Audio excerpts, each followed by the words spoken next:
আওয়ামী লীগ নিষিদ্ধের দাবিতে ঢাকা চট্টগ্রাম সহ বিভিন্ন স্থানে বিক্ষোভ, সব দলকে মাঠে নামার আহ্বান।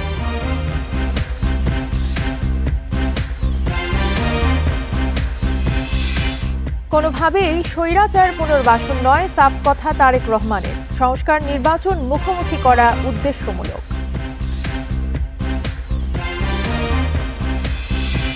রোববার পর্যন্ত উত্তর ও মধ্যাঞ্চলে ভারী বৃষ্টির আভাস। দ্বিতীয় দফা তাপপ্রবাহ বইতে পারে 25 মার্চ থেকে।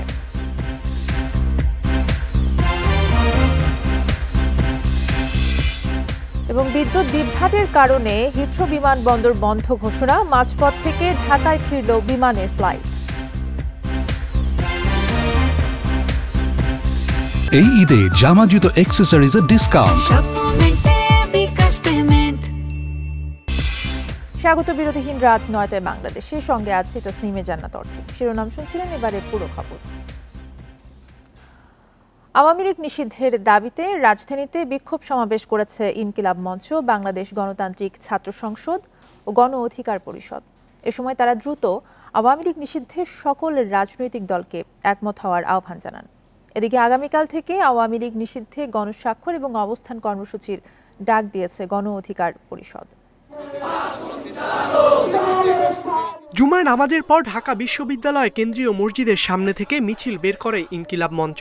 আওয়ামী লীগ নিষিদ্ধ ও জুলাই হত্যাযজ্ঞে জড়িতদের গ্রেফতারের দাবি জানান আন্দোলনকারীরা। ইনকিলাব মঞ্চের মুখপাত্র শরীফ ওসমান হাদি বলেন, আওয়ামী লীগ নিয়ে যদি আগামী নির্বাচন হয় তাহলে চরম পরিণতি ভোগ করতে হবে।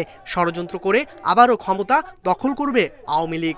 আওয়ামী লীগকে নিয়ে যদি ইলেকশন করতে হয়, বাংলাদেশে রক্তের যমুনা বয়ে যাবে। 2.5 বছর বিএনপি ক্ষমতায় থাকবে, 2.5 থেকে 3 বছর। এরপরে আওয়ামী লীগ বিরোধী দলে থেকে ভারতকে সাথে নিয়ে, ইসরায়েলকে সাথে নিয়ে এমন ষড়যন্ত্র করবে, 3 বছরের মাথায় বিএনপিকে লাথি মেরে ক্ষমতা থেকে সরিয়ে দিবে। ঢাকা বিশ্ববিদ্যালয় এলাকায় মিছিল করে বাংলাদেশ গণতান্ত্রিক ছাত্র সংসদ। পরে লাইব্রেরির সামনে সমাবেশ করে বক্তারা বলেন, দেশে ক্ষমতা জনতামুখী হতে হবে। কোনো দল আওয়ামী লীগের পুনর্বাসন চাইলে তাদের 5 আগস্টের মতো পরিণতি হবে। আমরা চাই আওয়ামী লীগ নিষিদ্ধ হোক, আমরা চাই আওয়ামী লীগের বিচার হোক।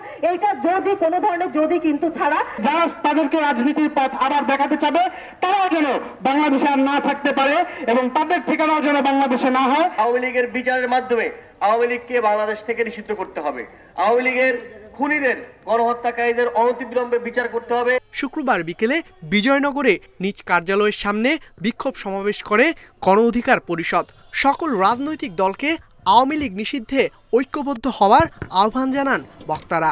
12 দিন আগের ঘটনা, কেন তোমরা যখন ডাকলো সেদিন কেন এসে প্রেস ব্রিফিং করলো না?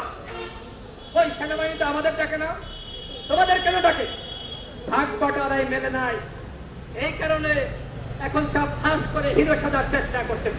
সমস্ত রাজনৈতিক দলগুলো যদি 4 প্যানেল নিয়ে আগামীকালকে রাজপথে নামে, 24 ঘন্টার মধ্যে সরকার আওয়ামী লীগকে নিষিদ্ধ করতে বাধ্য হবে। এদিকে মিরপুর 10 নম্বরে আওয়ামী লীগ নিষিদ্ধের দাবিতে বিক্ষোভ করেছে স্থানীয় ছাত্র জনতা। ইকরামুল কবির, ইন্ডিপেন্ডেন্ট নিউজ, ঢাকা। আওয়ামী লীগ নিষিদ্ধের দাবিতে ছাত্র জনতাকে সাথে নিয়ে দেশজুড়ে বিক্ষোভ মিছিল অব্যাহত থাকবে বলে ঘোষণা দিয়েছে এনসিপি। শুক্রবার রাতে বাংলা মোটরে এনসিপির কার্যালয়ে এক জরুরি সংবাদ সম্মেলনের আয়োজন করা হয়। সংবাদ সম্মেলনে আওয়ামী লীগ নিয়ে প্রধান উপদেষ্টার বক্তব্য প্রত্যাখ্যান করে এনসিপির নেতারা। এ সময় প্রধান উপদেষ্টার বক্তব্যের নিন্দা এনসিপির আহ্বায়ক নাহিদ ইসলাম জানায়। তিনি বলেন, আওয়ামী লীগ এখন কোনো রাজনৈতিক দল নয়, তারা গণহত্যাকারী। জুলাই হত্যাকাণ্ডের বিচার চলাকালীন আওয়ামী লীগকে নিষিদ্ধ করতে হবে। সব দলকে আওয়ামী লীগের বিরুদ্ধে ঐক্যবদ্ধভাবে অংশগ্রহণের আহ্বানও জানান নাহিদ। সদস্য সচিব আক্তার হোসেন অভিযোগ করেন, বিদেশি শক্তিগুলো আওয়ামী লীগকে পুনর্বাসনের চেষ্টা করছে।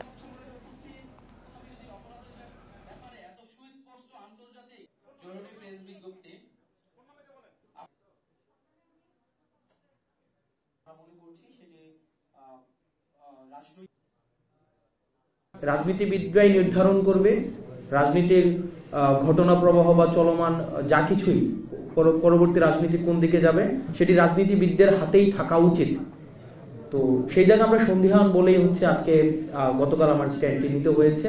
এনসিপি জুলাই গণহত্যা সহ বিগত ফ্যাসিবাদী রেজিমে সংগঠিত অপরাপর গণহত্যা ও মানবতা বিরোধী অপরাধের বিচারের নিশ্চয়তা চায়। বিচার চলাকালীন আওয়ামী লীগের নিবন্ধন বাতিল করতে হবে এবং এই মাফিয়া গোষ্ঠীর রাজনীতিতে ফেরানোর যে কোনো প্রচেষ্টাকে এনসিপি প্রতিহত করার অঙ্গীকার ব্যক্ত করছে। অন্তর্বর্তীকালীন সরকারের এমন কোনো কাজ করা উচিত হবে না যার ফলে পালিয়ে যাওয়া স্বৈরাচার পুনর্বাসিত হওয়ার সুযোগ পায়, এমন মন্তব্য করেছেন বিএনপির ভারপ্রাপ্ত চেয়ারম্যান তারেক রহমান। শুক্রবার সন্ধ্যায় এক ইফতার মাহফিলে লন্ডন থেকে ভার্চুয়ালি যোগ দিয়ে তিনি কথা বলেন। এ সময় তিনি বলেন, রাজনৈতিক উদ্দেশ্যে সংস্কার ও নির্বাচনকে মুখোমুখি দাঁড় করানো হয়েছে। ভারতীয় মিডিয়ার মধ্যে আছে আমাদের সীমান্ত রক্ত। রাজধানীর লেডিস ক্লাবে বিশিষ্ট নাগরিক ও পেশাজীবীদের সম্মানে ইফতার মাহফিলের আয়োজন করে বিএনপি। ইফতার মাহফিলে যোগ দেন বিভিন্ন দৈনিক পত্রিকার সম্পাদক, সাংবাদিক, বিশ্ববিদ্যালয়ের শিক্ষক, ব্যবসায়ী ও পেশাজীবীরা। তাদের সঙ্গে লন্ডন থেকে ভার্চুয়ালি যোগ দিয়ে মতবিনিময় করেন বিএনপির ভারপ্রাপ্ত চেয়ারম্যান তারেক রহমান। ইফতারের আগে সংক্ষিপ্ত বক্তব্যে তিনি বলেন, সংস্কার একটি চলমান প্রক্রিয়া, অথচ রাজনৈতিক উদ্দেশ্যে সংস্কার ও নির্বাচনকে মুখোমুখি দাঁড় করানো হয়েছে। সংস্কার এবং নির্বাচনকে দৃশ্যত যেভাবে মুখোমুখি করে ফেলা হয়েছে, এটি নিঃসন্দেহে রাজনৈতিক উদ্দেশ্যমূলক।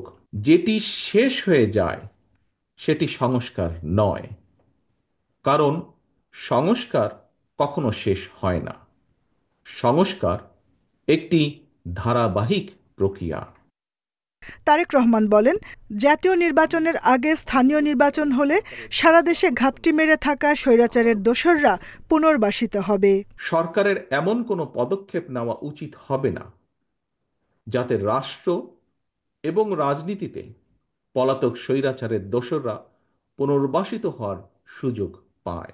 জাতীয় নির্বাচনের আগে স্থানীয় নির্বাচন হওয়ার অর্থ সারা দেশে ঘাপটি মেরে থাকা পলাতক স্বৈরাচারের দোসরদেরকে রাজনীতিতে পুনর্বাসনের সুযোগ সৃষ্টি করে দেওয়া। স্বৈরাচারী সরকারের আমলে সুশীল সমাজের প্রতিনিধিরা তাদের সহায়ক শক্তি হিসেবে কাজ করে নানা অন্যায় কাজের বৈধতা দিয়েছে বলেও মন্তব্য করেন তারেক রহমান। 3 কোটি ভোটার সহ কেউ। Jahanara Parvin, Independent News, Dhaka. প্রধান উপদেষ্টার বক্তব্য প্রত্যাখ্যান ও আওয়ামী লীগ নিষিদ্ধের দাবিতে চট্টগ্রামে বিক্ষোভ মিছিল করেছে বৈষম্য বিরোধী ছাত্র আন্দোলন। সন্ধ্যায় চট্টগ্রামের দামপাড়া জামিয়াতুল ফালাহ মসজিদের প্রাঙ্গণ থেকে এই মিছিল বের করা হয়। সমাবেশে বক্তারা বলেন, জুলাই গণহত্যার 7 মাস পেরিয়ে গেলেও আওয়ামী লীগকে এখনও নিষিদ্ধ করা হয়নি। উল্টো স্বৈরাচারদের পুনর্বাসনের পায়তারা চলছে বলে অভিযোগ করেন বক্তারা। এর আগে গণমিছিল হয়েছে জাহাঙ্গীরনগর ও রাজশাহী বিশ্ববিদ্যালয়ে।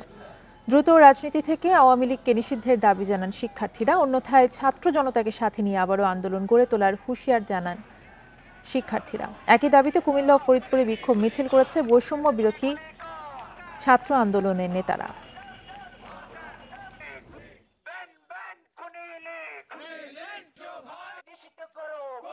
আওয়ামী লীগকে সাংগঠনিকভাবে গণহত্যার দায়ে আওয়ামী লীগকে নিষিদ্ধ করে একটা দৃষ্টান্ত স্থাপন করতে হবে যে আগামীতে যাতে কোনো ফ্যাসিবাদী শক্তি এই বাংলাদেশের মাটিতে উত্থান হতে না পারে। আওয়ামী লীগ কোনোভাবেই রাজনীতিতে আসতে পারবে না, নির্বাচনে আসতে পারবে না। যারাই তাকে পুনর্বাসিত করতে চাইবে তারাই ক্ষমতায় যাওয়ার আগে তারা তাদের পতনটা ঘটাবে। রোববার পর্যন্ত দেশের উত্তর ও মধ্যাঞ্চলে মাঝারি থেকে ভারী বৃষ্টির পূর্বাভাস দিয়েছে আবহাওয়া অধিদপ্তর। এ সময় রংপুর, রাজশাহী, সিলেট, ময়মনসিংহ ও ঢাকা বিভাগে ভারী বৃষ্টি হতে পারে।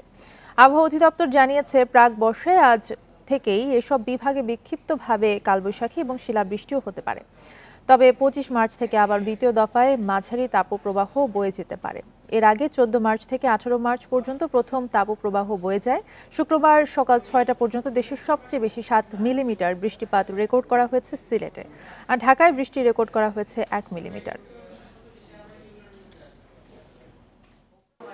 রংপুরের কিছু কিছু অঞ্চল, রাজশাহী বিভাগের পুরা রাজশাহী বিভাগটাই থাকবে এবং খুলনা, ঢাকা, ময়মনসিংহ, সিলেট এই রিজিয়নগুলোতে বৃষ্টিপাতের মাঝারি থেকে ভারী বর্ষণের সম্ভাবনা রয়েছে। বৃষ্টিপাতের এখন যে স্পেলটা চলছে এটা শেষ হলে আমরা আগামী 25 তারিখ থেকে তাপমাত্রা আবার বাড়ার সম্ভাবনা দেখছি। বিদ্যুৎ বিভ্রাটে লন্ডনের হিথ্রো বিমানবন্দর সাময়িকভাবে বন্ধ ঘোষণা করায় মাঝপথ থেকে ঢাকায় ফিরেছে বিমান বাংলাদেশ এয়ারলাইন্সের লন্ডনগামী ফ্লাইট। দুপুর 1:15 ফ্লাইটটি হযরত শাহজালাল আন্তর্জাতিক বিমানবন্দরে অবতরণ করে। হিথ্রো বিমানবন্দরের কাছে বৈদ্যুতিক সাবস্টেশনে আগুন ধরে যাওয়ায় এই পরিস্থিতির সৃষ্টি হয়েছে। এই অবস্থায় স্থানীয় সময়ে শুক্রবার মধ্যরাত পর্যন্ত বিমানবন্দরটির কার্যক্রম বন্ধ ঘোষণা করা হয়েছে। বিমান বাংলাদেশ এয়ারলাইন্সের মহাব্যবস্থাপক বসরা ইসলাম জানান, হিথ্রো বিমানবন্দরে ফ্লাইট ওঠানামা বন্ধ থাকায় উড়োজাহাজটি মাঝপথ থেকে ফেরত এসেছে। পরিস্থিতি স্বাভাবিক হলে আবার ফ্লাইট চলাচল শুরু হবে।